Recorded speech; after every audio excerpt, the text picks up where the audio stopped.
Estamos de regreso, son las 8 de la mañana con 20 minutos. Gracias por estarnos sintonizando. Ya lo escuchó usted en el promocional. Es el momento de ir con Gustavo Miranda y su radiopsicofonía después de una ausencia, pues no voluntaria, una ausencia originada por causas de fuerza mayor, pero nos da mucho gusto escucharlo y tenerlo de regreso y que nos comparta sus análisis, sus reflexiones sobre temas interesantes. ¿Cómo estás, Gustavo? Buenos días, amigo. Te saludo con mucho gusto.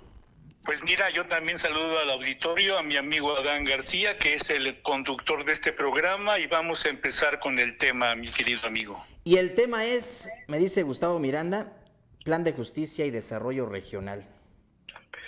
Bueno, este concepto lo tiene que ver la parte de la población en el decreto publicado el viernes 17 de enero del 2025, y es de la señora Claudia Sheinbaum Pardo. Es la Comisión Presidencial de Planes de Justicia y Desarrollo Regional de los Pueblos Indígenas y Afromexicanos. ¿En qué consiste, amigo? Porque de pronto, digamos, estos conceptos, planes de justicia y desarrollo regional, han sido, digamos, muy manoseados a lo largo de la historia. Y a veces quizá la gente ya no se detiene a investigar y a informarse si realmente se logra concretar algo a través de estos planes. Bueno, antes que nada quisiera citar una frase de Bertolt Brecht que decía que una cocinera, una muy buena cocinera puede ser una buena gobernante. Fíjate por qué. Porque cuenta cuántos van a comer, hace la substancia de comprar los elementos importantes para poder darle de comer a los que ella considera que es prudente en el pedazo de pollo, en el pedazo de carne, en el pedazo de pan. Una cocinera puede ser una excelente política, por decirlo así, ¿no? Porque sabe cuántos son. Aquí hay que decir cuántos somos. Somos 68 pueblos indígenas y pueblos afromexicanos en México. Son 7.400.000 habitantes de la lengua indígena. Son 12 millones de personas en hogares indígenas. Son 25.700.000 personas, fíjate bien, 25.700.000 personas que se autodescriben como indígenas. Y en la parte de estas existen 64.172 localidades con población indígena. Y el 1.300.000 personas se consideran afromexicanas, que de alguna manera este es el total que somos en cuanto a la población indígena, pero ¿dónde viven? Del 50 de las cabeceras municipales más importantes de este país, en cuencas hidrográficas, eso quiere decir en ríos y lagunas del país, vive el 23% de esta población. Es decir, estamos hablando de que existe una gran capacidad de, bueno, aquí tenemos al lago de Pátzcuaro, por ejemplo, ¿no? Por decir un ejemplo. Pero entonces, dentro de lo que corresponde, ¿cómo están divididos? Están divididos en 4.786 ejidos, 1.258 comunidades agrarias y existen 304.000 unidades de pequeñas propiedades. Esos son los que somos en pueblos indígenas, mi estimado Adán. Y pues obviamente, como dices tú, la cocinera debe conocer los ingredientes, pero también pues tener un diagnóstico claro de a quiénes se les va a dar de comer, incluso hasta los gustos que tiene cada uno de ellos. Y utilizando esa misma analogía, creo que se tiene que partir de un diagnóstico muy preciso, como esto que tú nos estás comentando, ya con base a los números, para poder pues planificar de manera más calibrada, Gustavo. Bueno, este plan de justicia ya lo había provocado el presidente López Obrador, concluyó exactamente cuando va a concluir este mismo, pero el de López Obrador concluyó el plan de justicia de los pueblos indígenas y afromexicanos. Él lo trajo de una copia muy interesante con los pueblos yaquis. Los pueblos yaquis hicieron este ejercicio, después López Obrador lo implementa a nivel nacional y concluyó exactamente el 30 de septiembre del 2024. El plan de la señora Claudia Sheinbaum va también a terminar el 30 de septiembre del 2030. La Comisión Presidencial de Planes de Justicia y Desarrollo Regional de los Pueblos Indígenas y Afromexicanos entró en vigor el día 18 de enero del 2025, mi estimado amigo.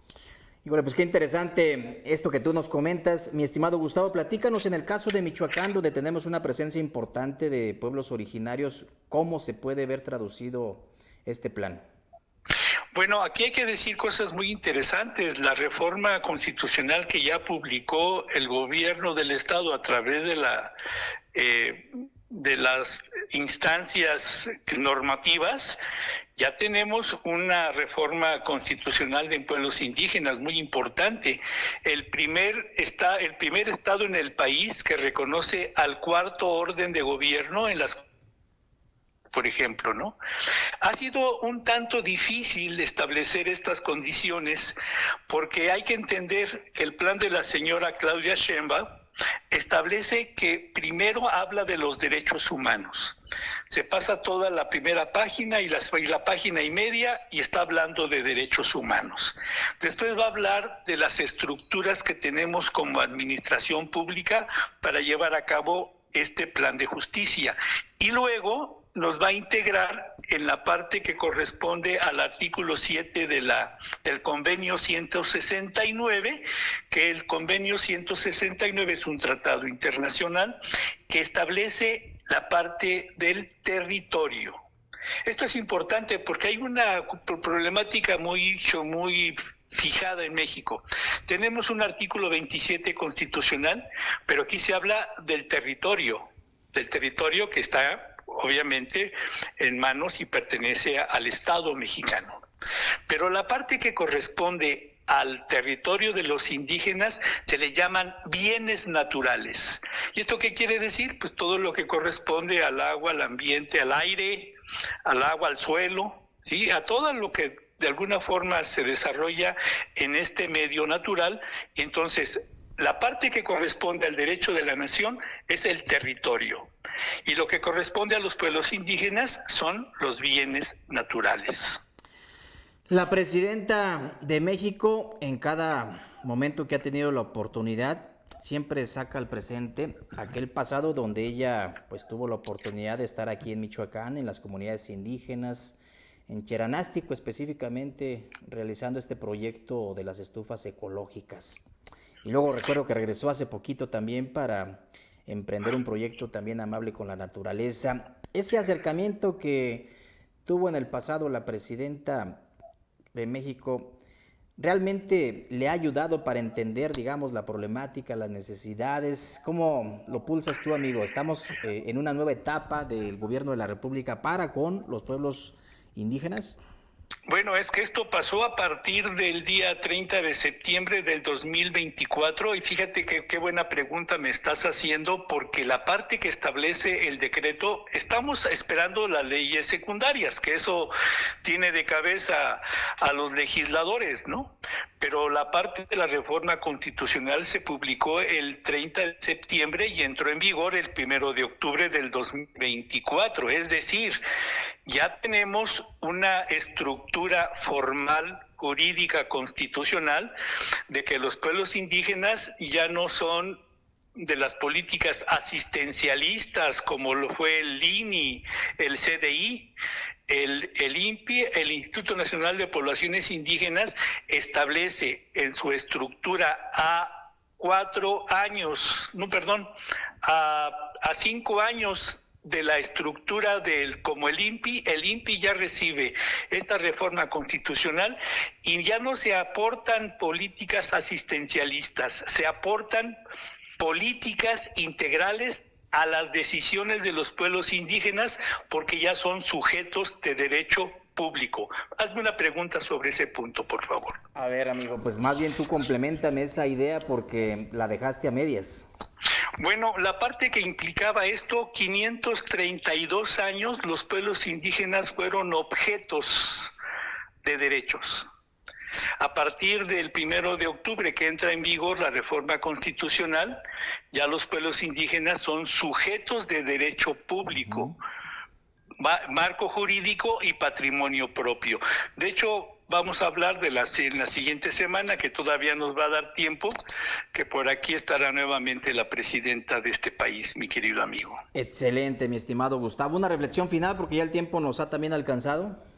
Bueno, el tiempo que tú te acabaste es mío, por cierto. Con tus preguntas. Bueno, voy para allá. Yo creo que aquí la reflexión es importante porque sí hay que mejorar estos conceptos de la información. Estamos en una transición y quiero hablar, así dame 30 segundos más, quiero hablar de las votaciones del día 1 de junio, que el domingo pasado, y que ya demostró que somos un país que está